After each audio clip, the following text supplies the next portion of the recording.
സിന്ദാബാദ് സിന്ദാബാദ് പുണ്യ സമസ്ത സിന്ദാബാദ്. ജിഫ്രി മുത്തുക്കോയ തങ്ങളുടെ നേതൃത്വത്തിൽ ഈ ശതാബ്ദി സന്ദേശ യാത്ര നടത്തുമ്പോൾ അത് ഈ രാജ്യത്തിന്റെ ഐക്യത്തിനും അഖണ്ഡതയ്ക്കുമുള്ള ഒരു യാത്രയായിട്ടാണ് നമ്മൾ ഇതിനെ നോക്കിക്കാണുന്നത്. സ്നേഹത്തിന്റെ പാലങ്ങൾ പണിയുവാൻ വലിയ മനസ്സുള്ളവർക്കേ സാധിക്കും. 100ാം വാർഷികത്തിന് നിറവിൽ നിൽക്കുന്ന സമസ്തക്ക് വരും കാലങ്ങളിലും കേരളത്തിന്റെ മതേതരത്വവും ജനാധിപത്യ മൂല്യങ്ങളും സംരക്ഷിക്കുന്നതിനായി കൂടുതൽ കരുത്തോടെ പ്രവർത്തിക്കാൻ സാധിക്കട്ടെ. അതാണ് സമസ്ത കേരള ജമിയത്തുൽ ഉലമ ഇവിടെ 100 വർഷമായി. ഇവിടെ ജനങ്ങളുടെ ഇടയിൽ, മുസ്ലിങ്ങളുടെ ഇടയിൽ മാത്രമല്ല, എല്ലാ ജനങ്ങളോടുള്ള ഇസ്ലാമിൻ്റെ തീയതി എങ്ങനെയാണ്? എല്ലാവർക്കും നന്മ ചെയ്തു കൊടുക്കാം.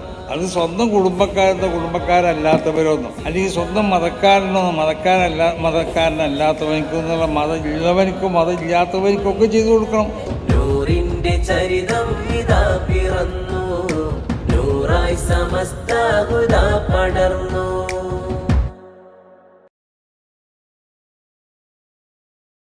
എത്രയോ പൂക്കളാൽ നാം വളർന്നു, സ്നേഹമറിവ. കൊല്ലം ജില്ലയിലെ മത, സാമൂഹ്യ, സാംസ്കാരിക രംഗങ്ങളിൽ സമസ്ത വലിയൊരു പങ്ക് വഹിക്കുന്നുണ്ട് എന്ന കാര്യത്തിൽ സംശയമില്ല.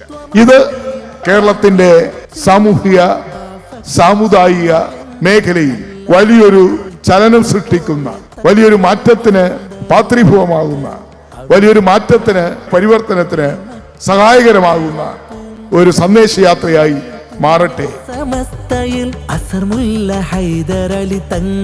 ശതാബ്ദി സന്ദേശയാത്രയ്ക്ക് ബഹുമാനപ്പെട്ട ജിഫ്രി മുത്തുക്കോയ തങ്ങൾ അവരുടെ നേതൃത്വത്തിലുള്ള ഈ ജാഥയ്ക്ക് കൊല്ലം നഗരത്തിലേക്ക്, കണ്ടോൺമെന്റ് മൈതാനിയിലേക്ക് ഈ പ്രദേശത്തെ പ്രതിനിധീകരിക്കുന്ന ജനപ്രതിനിധി എന്ന നിലയിൽ ഞാൻ ഹാർദമായ സ്വാഗതവും അഭിവാദ്യവും ആദ്യമേ തന്നെ അർപ്പിക്കാൻ ഈ അവസരം പ്രയോജനപ്പെടുത്തുകയാണ്.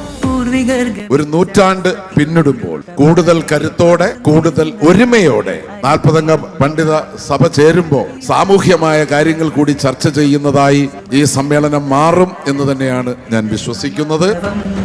മഹദിയിലേക്കിടുന്ന ഈ പതാക നെഞ്ചിൽ ചേർത്ത് നീങ്ങിടാം, വിശുദ്ധി കാത്ത് സംഗമിച്ചിടാം സത്യസമസ്ത. ഈ രാജ്യത്തിന്റെ നന്മയ്ക്ക് വേണ്ടി പ്രവർത്തിക്കുന്ന ഏറ്റവും വലിയൊരു സംഘടനയാണ് സമസ്ത കേരള ജമിയത്തുൽ ഉലമ. വിരിഞ്ഞിടുന്ന വിദ്യാസാഗരത്തിനേരുമായി